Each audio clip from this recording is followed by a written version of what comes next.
Hello and welcome back. We will continue looking at essentially word problems, looking at models and applications. So in this question, this is fairly short. So we have, after a 30% price reduction, you purchase a new computer for $840. So the question is, what was the computer's price before the reduction? So here we want to be a little bit careful. There's some pretty simple mistakes that we can make, so we'll just make sure that we do this correctly. So what was the computer's price before the reduction? Well, we don't know this, so this is what I'm going to call X. This is the computer's original price. And we didn't buy the computer at its original price. We bought it after a 30% reduction. So how do I reduce the price of something by 30%? I'm going to take X and I'm going to subtract a little bit from it.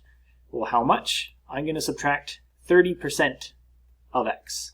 Let me write this out in words of X. Now, here's where we'll have to practice our percents. So 30% of X, the way that we interpret 30% of something, we first want to turn 30% into a number. And when we say percent, the word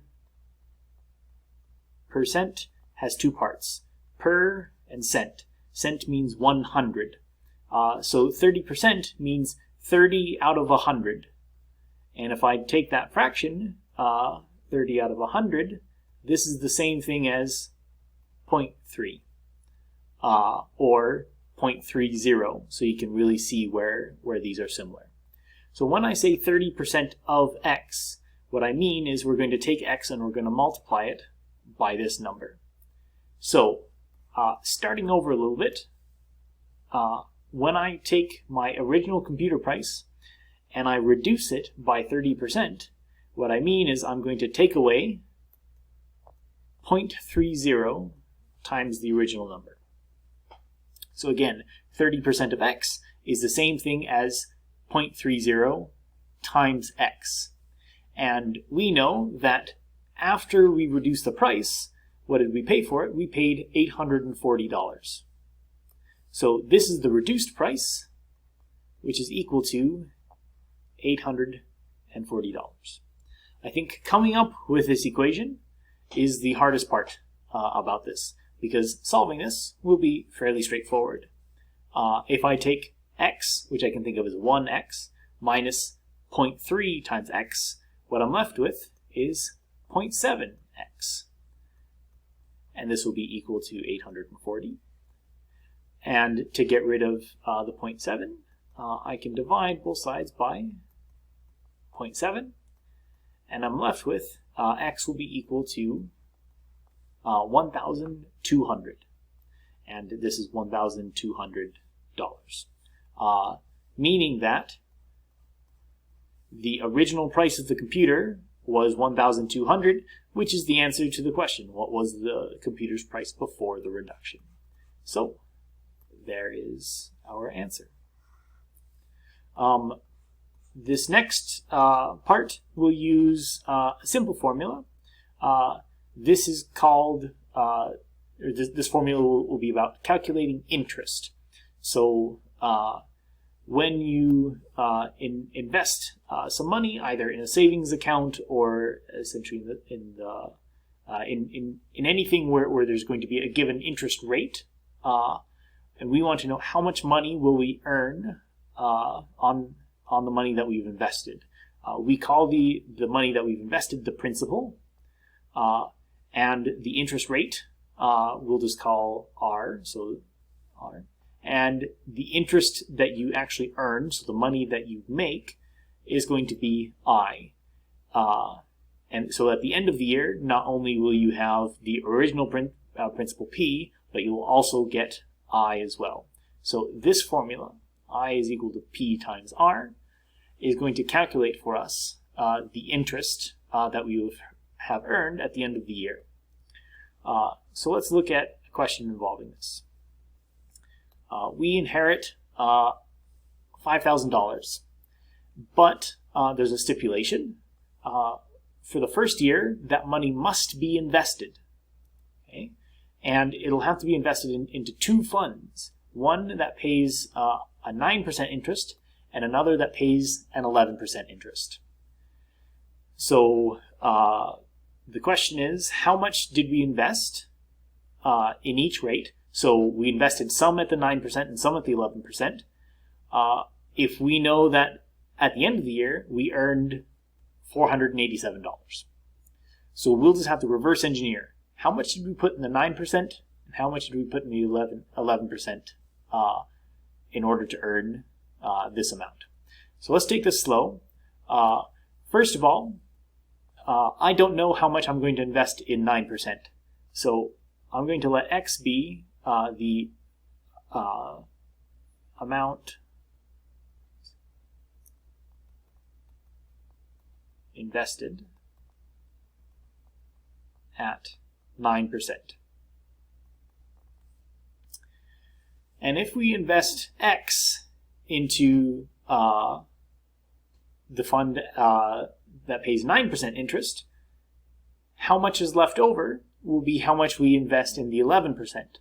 So if X goes into the 9%, the leftover is what will go into the 11%. So how do I calculate what's left over? Well, I had we had $5,000 to start with, and we took away X to put in the 9%. What's left over, the 5,000 minus that original amount, is going to be the amount invested at 11%. Cool. So we now have a way of describing how much we invested at 9% and how much we invested at 11%. But we can use this formula. I, the interest, is equal to the principal times R. So the principal is the amount invested, and R is the rate. So at the end of the year, if we invested X at 9%, we will have, so 9% of X, so this is 0.09 times X. This is going to be the interest,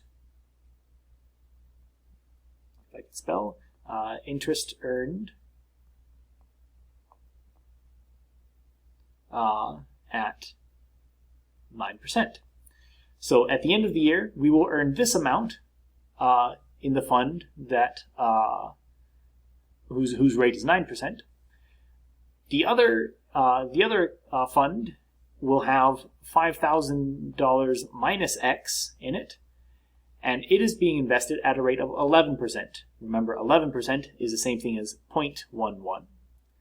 So this is going to be the interest earned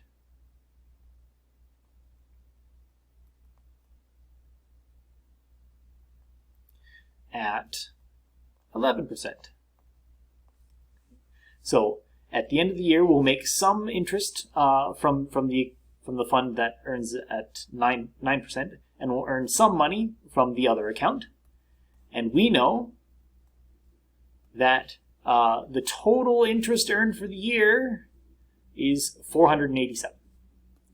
So when we add the interest that we earn from one account to the interest that we earn from the other account, we should get the total, which is 487.